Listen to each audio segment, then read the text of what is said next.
Hello everyone, Papa Kenn here, bringing you a rapid-fire review of Avengers: Age of Ultron. Yes, I saw this movie, and before I give you my thoughts on it, I want to give you basically some of my major points of the good and the bad.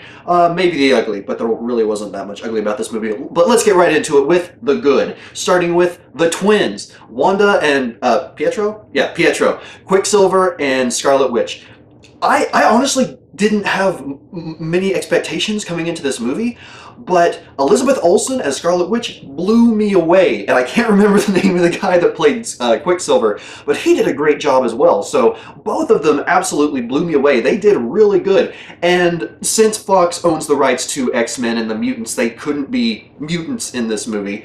But the backstory that they did give them worked rather well, in my opinion. I apologize for the background noise. My cat is messing with a trash bag. But anyway, time to move on to point two, which is more Hawkeye. We got more of Hawkeye's personality. He didn't get the whole, mind wipe thing for half of the movie.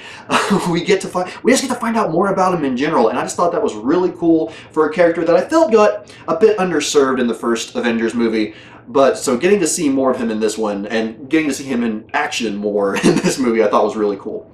My third good about this movie is more Black Widow personality. Now, she has been in, I want to say this is probably her fourth Marvel movie so far, or maybe third or fourth. Anyway, we've gotten, different sides of her personality, mostly sometimes the cold side, sometimes the very scheming side. In Winter Soldier, in Winter Soldier, we got, to know more of her personality, but in this one, we get to see a completely different side of her. We get to see more of a vulnerable side of her, and we get a little bit of what happened to her in the past. It's like, if you've seen the movie, you know what I'm talking about, but my God, it was so good to get to see more about her in this movie, and I just love the way that her character was utilized throughout. The next good is James Spader as Ultron. My God. Okay, well, first of all, I'm pretty sure that they used motion capture for James Spader when they did Ultron's facial expressions and everything. His voice work as Ultron was phenomenal, but just the expressions that Ultron gave throughout the entire movie. I mean, he is quite clearly psychotic, but the expressions that they portrayed using, again, I assume James Spader, gave the psychosis this very, almost like childlike, wide-eyed innocence in a way, which made it so creepy and so much more evil in that way. It's like, he could be, he could have just killed someone, and he would be looking at someone else and be like, "Don't you trust me?" And you can tell that he's legitimate. Like, the character is being legitimate. Like, he doesn't think he's done anything wrong. But there's just like that childlike innocence to his madness. And it was just, it was so good. It was so good. So, very well done, James Spader. I don't think they could have cast anyone better in that role if they tried. So, moving on.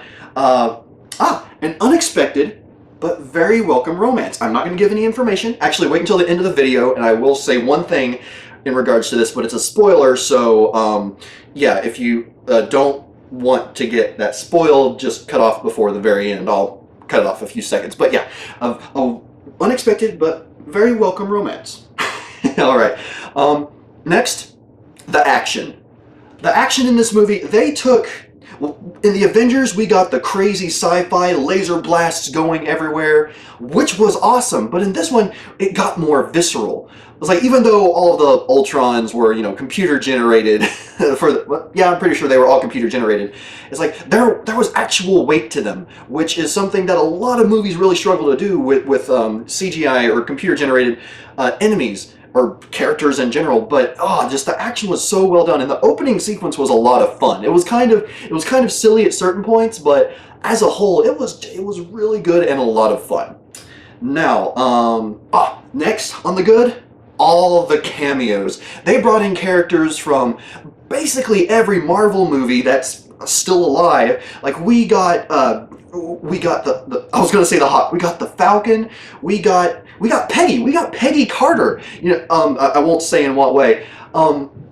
But we get a bunch of others too, and it was so cool and so great to see them start to bring these characters in. Now, one thing I will say, and this isn't really a spoiler, but we don't get appearances from Jane from the Thor movies, and we don't get an appearance from Pepper, from the Iron Man movies, which I thought was really weird since she appeared in the first Avengers movie. Maybe it was scheduling issues, I don't know, but that was unfortunate, in my opinion, that she didn't at least get, a small cameo. But moving on, my final favorite part about this movie, or favorite good part about this movie, the well-executed story. Now, I have seen online that people have complained about, they didn't like the story overall, or they felt like it was too secluded.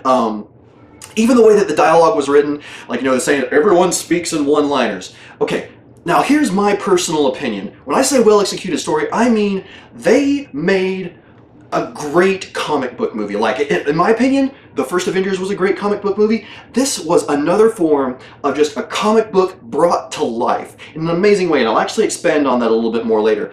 And you know what? Let's face it, in a lot of ways, again, it depends on who's writing the comic, but a lot of superheroes, a lot of superhero stories, including really good ones, a lot of the characters speak in one-liners.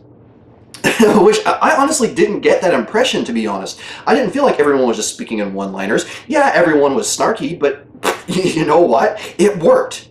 Again, in my opinion. There were honestly a lot of other really good parts about this movie. If you've seen it already, let me know what some of your favorite parts of the movie were. Just to give some warning, let's just say that there's going to be spoilers down below. So if you haven't seen the movie, don't look at the comments. But moving on from there, time to talk about some of the bad elements about the movie, or maybe just some annoyances of mine. Starting with, the movie had some iffy pacing at times. It was, for the most part, I felt like it was paced rather well. I didn't really feel like, at any point, I didn't, feel like checking my phone or anything to see what time it was. But certain parts just felt a little bit too slow, and then certain parts, they felt a bit rushed at points. Although I actually will mention that as well in a little bit, but yeah, just at times the pacing felt iffy, to say the least. Now, my next on the bad list is that I felt the vision was underutilized overall. I can't really say why, because that would be a spoiler for his portion of the movie. But as a whole, I enjoyed the character. It was a really cool character. I mean, I honestly don't know that much about the Vision in general. I guess he's not the Vision, but I don't know that much about Vision in general. But I liked him. He was really cool. But I just felt like he wasn't utilized enough. So yeah.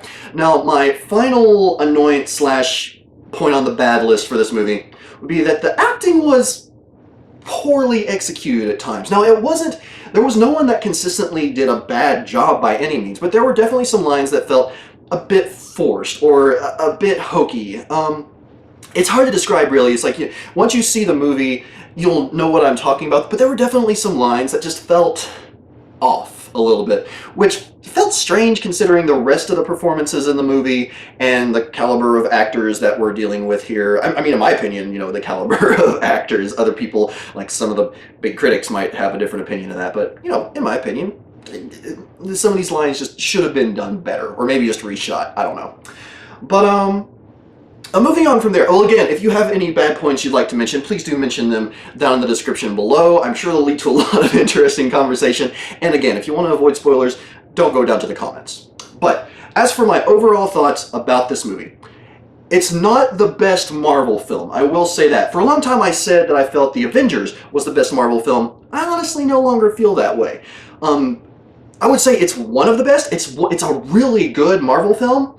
And I'd say it's a strong addition to the Marvel Cinematic Universe, or the MCU as it's known online, and it expanded on the Infinity Stones and their tie-ins to the other films. Especially one major plot point involving Thor, which, that's not really a spoiler, but, it's just sort of a side part that felt a bit forced. But I'll let you be the judge of that. But yeah, I felt like it was a strong addition. Not the best. It's not, I'm sure some people expected this to be the best Marvel movie so far, and for some it may be to a degree, but it was a really good, very strong Marvel film. Now again, if any of you would like to give your thoughts, whether good or bad, about the movie, please do share them in the comments down below. I'd love to hear what you all have to say. Now, just one last thing that I do have to say. there is apparently going to be a director's cut, or at least I've heard rumors of this, so there's going to be a director's cut of the movie. So those of you like me that felt like you wanted more, or felt like that there should have been some more parts to the story that might have been left out, supposedly that's going to be in there, and I'm really excited to get that when it comes out on Blu-ray and DVD. But for those of you, as I mentioned before, if you want to avoid spoilers, well, first of all, for everyone out there that does want to avoid spoilers, thank you very much for watching this video, and I will see you next time on my next movie review. But I will see you on Wednesday for the next Discovering Doctor Who, and I will see you Friday for the next episode of Papa Kenn Plays. Until then, everyone, later. Now, for those of you that don't mind a little bit of spoilers, as for the romantic couple, everyone that wants to avoid spoilers gone? Okay. Why can't Renner and Natasha be happy? Why?